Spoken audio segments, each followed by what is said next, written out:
abacu bazize jenoside yakorewe abatutsi mu 1994 bapfuye bazira uko bavutse.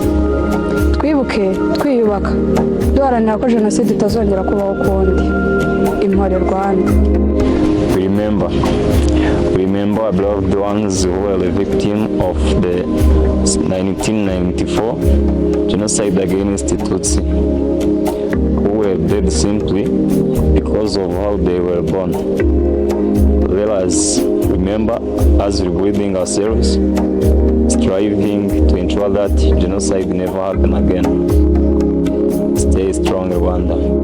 Nous nous souvenons de nos prochaines victimes de génocide contre les Tutsis en 1994 qui est causé de renaissance. Suivons-nous et nous les construisons. Et le temps pour que le génocide ne se reproduise plus jamais. Courage Rwanda. Impore Rwanda. Impore Rwanda. Impore Rwanda. Impore Rwanda.